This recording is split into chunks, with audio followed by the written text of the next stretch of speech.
Tinggalkan hiruk-pikuk di luar sana. BYD dengan dual mode teknologi menghadirkan getaran dan suara mesin yang minim hingga kabin yang kedap suara.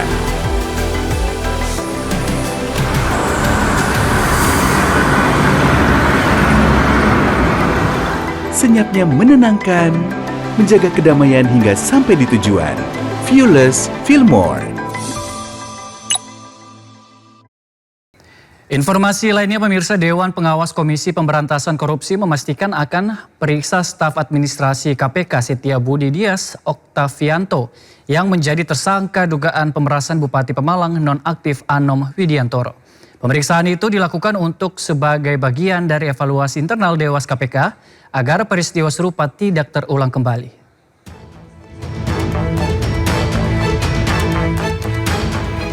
Dewan Pengawas KPK akan memeriksa anggota Polri yang berdinas di KPK sebagai staf administrasi lembaga Setia Budi Dias Oktavianto yang menjadi tersangka kasus dugaan pemerasan. Ketua Dewan Pengawas KPK Gus Rizal menyatakan pihaknya akan memproses Dias sesuai ketentuan yang berlaku, sekaligus sebagai bahan evaluasi di internal KPK agar peristiwa serupa tak terulang kembali. Tentu kita akan memproses sesuai dengan ketentuan yang berlaku. Apakah dimasuk ke dalam kode etik? Masalahnya sekarang status yang bersangkutan adalah anggota Polri, sehingga kita perlu hati-hati terhadap laporan tersebut, apakah dikembalikan kepada kepolisian sehingga Dewas tidak berhak melakukan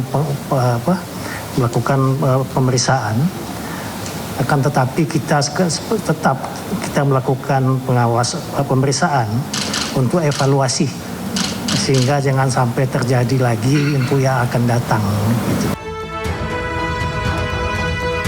Sebelumnya KPK menetapkan 4 tersangka terkait kasus dugaan pemerasan di lingkungan pemerintah Kabupaten Pemalang, Jawa Tengah. Para tersangka sudah dilakukan penahanan untuk 20 hari ke depan di Rumah Tahanan Negara Gedung Merah Putih KPK. Dari Jakarta, Tim Liputan iNews melaporkan.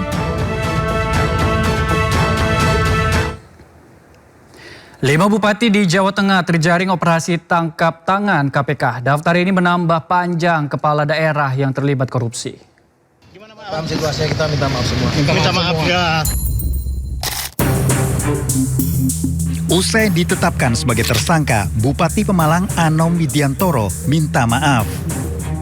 Bupati Pemalang Anom Widiantoro ditetapkan tersangka usai terjaring operasi tangkap tangan bersama 20 orang lainnya di Jakarta, Pemalang, dan Purworejo.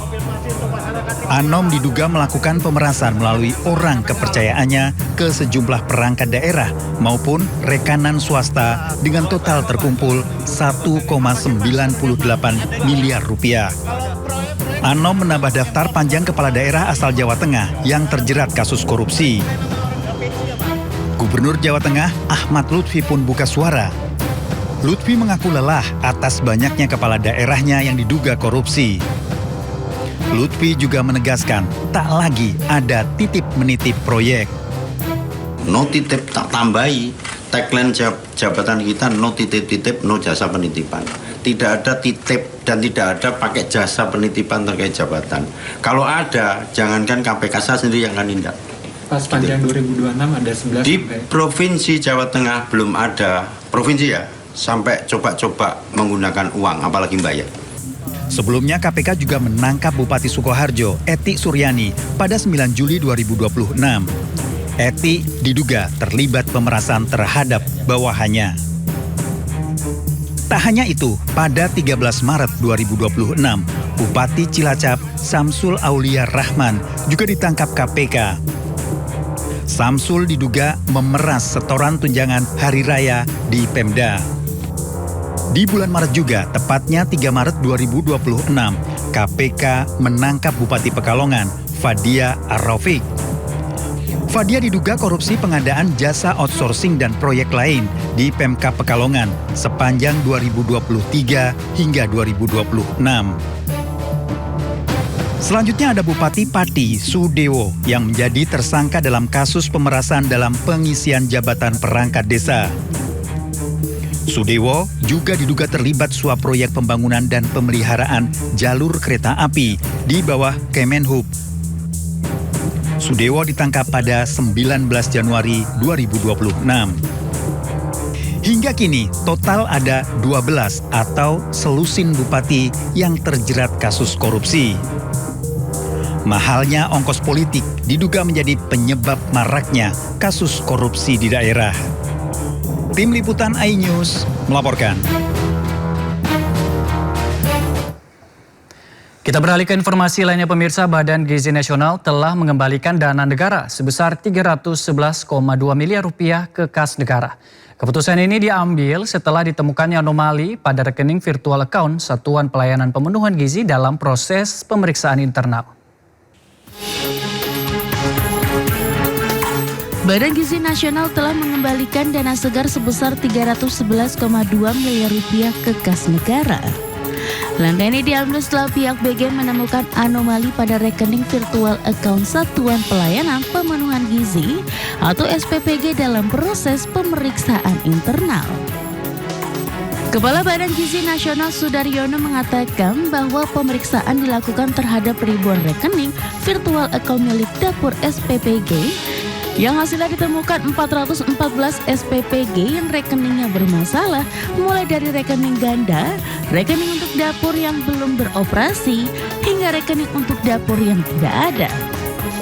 Serapan di BGN-nya tinggi sehingga supaya ada dicek itu kira-kira serapan tinggi itu adalah sama dengan prestasi yang baik dari sebuah lembaga. Itu kami sedang mendalami ini ya. Dan manakala ada indikasi mens rea, ada indikasi niat jahat untuk nyuri, ngentrit atau nyolong tadi, maka ini kita serahkan kepada penegak hukum. Kemudian terkait bahan subsidi, ya kita kirim surat edaran dan clear ya di peraturan, sebetulnya di yang lalu-lalu juga sudah dikasih tahu. Maka ada kemungkinan kita sedang ingin menginvestigasi dapur-dapur yang menggunakan bahan subsidi tadi, selisihnya dikembalikan ke kas negara. Selain mengembalikan dana, BGN juga menyerahkan temuan tersebut kepada aparat penegak hukum untuk didalami. Sudaryono menambahkan pihaknya ingin memastikan apakah terdapat unsur mensri atau niat jahat dalam kasus tersebut seperti upaya mencuri, melakukan korupsi, atau menilap dana negara. Menteri Keuangan Purbaya Yudi Sadewa mengunjungi Sekolah Rakyat Terintegrasi 2 Surabaya, Jawa Timur. Purbaya menegaskan pemerintah berkomitmen memperluas akses pendidikan.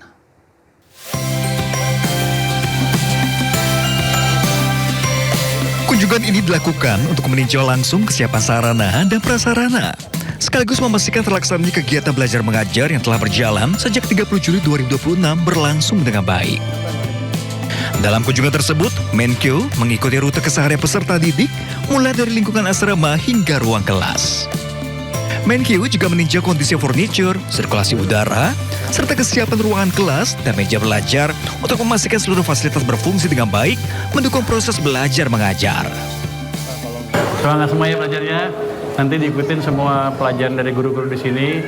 Ini program dibuat oleh Pak Prabowo untuk bikin kita semua jadi orang pintar. Jadi nanti jangan malas. Kalau ada yang malas, ikut sedikit suruh belajar gitu ya. Kehadiran Sekolah Rakyat merupakan wujud nyata komitmen pemerintah dalam memperluas akses pendidikan yang berkualitas, gratis, dan berkelanjutan bagi anak-anak keluarga kurang mampu. Sekaligus menjadi salah satu langkah strategis memutus mata rantai kemiskinan antar generasi melalui investasi pada sumber daya manusia sejak usia dini.